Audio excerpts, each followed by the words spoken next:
আসসালামু আলাইকুম শিক্ষার্থীরা, তোমরা কেমন আছো? আশা করি সবাই আল্লাহর রহমতে ভালো আছো। শিক্ষার্থীরা, ফিরে এলাম সহজ পড়াতে।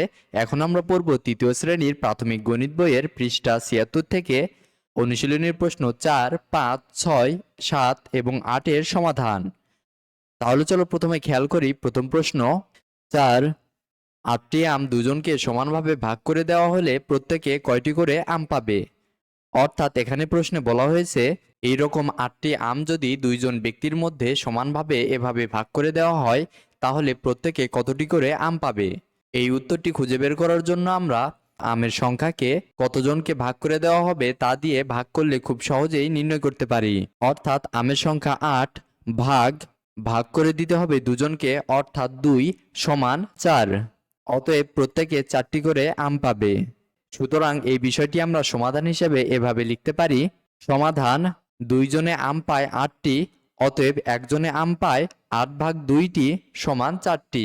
এখানে 2 দিয়ে 8কে ভাগ করার জন্য 2 এর গুণের নামতা ব্যবহার করা হয়েছে। আমরা জানি 2 এর সঙ্গে 4কে গুণন করলে পাওয়া যায় 8, অতএব 2 দিয়ে 8কে ভাগ করলে হবে 4।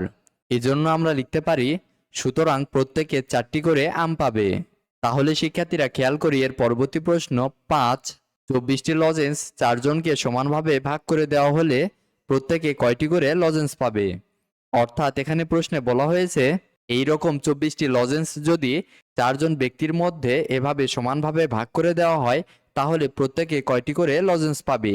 এই প্রশ্নের উত্তরটি খুঁজে বের করার জন্যও আমরা এখানে থাকা লজেন্স সংখ্যাকে যতজনকে ভাগ করে দিতে হবে তা দিয়ে ভাগ করে খুব সহজেই নির্ণয় করতে পারি। অর্থাৎ লজেন্সের সংখ্যা 24 ভাগ 4 জনকে ভাগ করে দিতে হবে, অর্থাৎ 4 সমান 24 এবং 4 এর ভাগফল সমান 6। অতএব প্রত্যেকে 6টি করে লজেন্স পাবে। তাহলে শিক্ষার্থীরা এই বিষয়টি আমরা সমাধান হিসেবে এভাবে লিখতে পারি।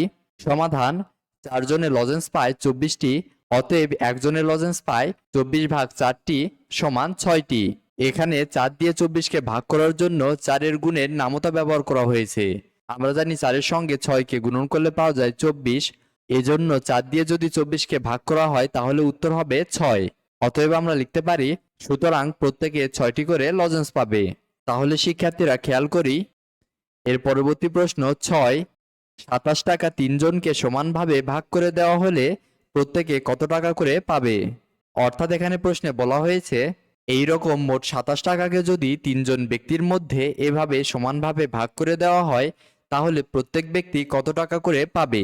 এই উত্তরটি খুঁজে বের করার জন্য আমরা টাকার মোট পরিমাণকে যতজনের মধ্যে ভাগ করে দিতে হবে তার সংখ্যা দিয়ে ভাগ করে খুব সহজেই নির্ণয় করতে পারি।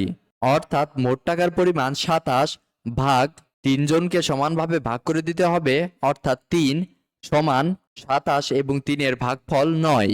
অতএব প্রত্যেকে 9 টাকা করে পাবে। সুতরাং এই বিষয়টি আমরা সমাধান হিসাবে এভাবে লিখতে পারি। সমাধান: 3 জনে পায় 27 টাকা, অতএব একজনে পায় 27 ভাগ 3 টাকা সমান 27 এবং 3 এর ভাগফল 9 টাকা। এখানেও 3 দিয়ে 27কে ভাগ করার জন্য 3 এর গুণের নামতা ব্যবহার করা হয়েছে। আমরা জানি 3 এর সঙ্গে 9কে গুণন করলে পাওয়া যায় 27, অতএব 3 দিয়ে 27কে ভাগ করলে পাওয়া যায় 9। এজন্য আমরা উত্তর হিসেবে এভাবে লিখতে পারি সুতরাং প্রত্যেকে 9 টাকা করে পাবে। তাহলে শিক্ষার্থীরা খেয়াল করি এর পরবর্তী প্রশ্ন 7, একটি বেঞ্চে 5 জন বসে, তাহলে 45 জনের জন্য কয়টি বেঞ্চের প্রয়োজন হবে? অর্থাৎ এখানে বলা হয়েছে 5 জন যদি একটি বেঞ্চে বসতে পারে তাহলে এইরকম 45 জনকে বসতে হলে মোট কয়টি বেঞ্চের প্রয়োজন হবে। এই প্রশ্নের উত্তরটিও আমরা মোট লোক সংখ্যাকে একটি বেঞ্চে যতজন বসতে পারে তা দিয়ে ভাগ করে খুব সহজেই নির্ণয় করতে পারি। অর্থাৎ 45 জনের 45 ভাগ একটি বেঞ্চে বসতে পারার সংখ্যা 5 সমান 45 এবং 5 এর ভাগফল 9। অতএব 45 জনের বসার জন্য 9টি বেঞ্চের প্রয়োজন হবে। সুতরাং এই বিষয়টি আমরা সমাধান হিসেবে এভাবে লিখতে পারি। সমাধান: 5 জন বসে একটি বেঞ্চে, অতএব 45 জন বসে 45 ভাগ 5টি বেঞ্চে সমান 45 এবং 5 এর ভাগফল 9টি বেঞ্চে। এখানেও 5 দিয়ে 45কে ভাগ করার জন্য 5 এর গুণের নামতা ব্যবহার করা হয়েছে। আমরা জানি 5 এর সঙ্গে যদি 9কে গুণন করা হয় তাহলে পাওয়া যায় 45। এজন্য 45কে যদি 5 দিয়ে ভাগ করা হয় তাহলে হবে 9। অতএব আমরা উত্তর হিসেবে লিখতে পারি সুতরাং 9টি বেঞ্চের প্রয়োজন। তাহলে শিক্ষার্থীরা এরপরে খেয়াল করি প্রশ্ন 8, নাফিদ 40 টাকা দিয়ে কিছু কোয়েল পাখির ডিম কিনলো। যদি একটি ডিমের দাম 5 টাকা হয় তবে নাফিদ কয়টি ডিম কিনেছে? অর্থাৎ এখানে প্রশ্নে বলা হয়েছে নাফিদ 5 টাকা দিয়ে এইরকম একটি কোয়েল পাখির ডিম কিনেছে।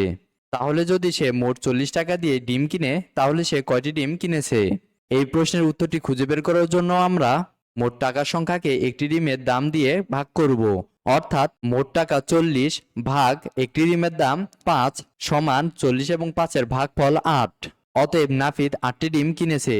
তাহলে এই বিষয়টি আমরা সমাধান হিসেবে এভাবে লিখতে পারি, সমাধান 5 টাকা দিয়ে ডিম কিনলো একটি, অতএব 40 টাকা দিয়ে ডিম কিনলো 40 ভাগ 5টি সমান 40 এবং 5-এর ভাগফল 8টি।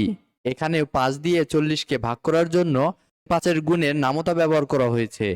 আমরা জানি 5-এর সঙ্গে 8কে গুণ করলে পাওয়া যায় 40, এজন্য 5 দিয়ে 40কে ভাগ করলে হয় 8।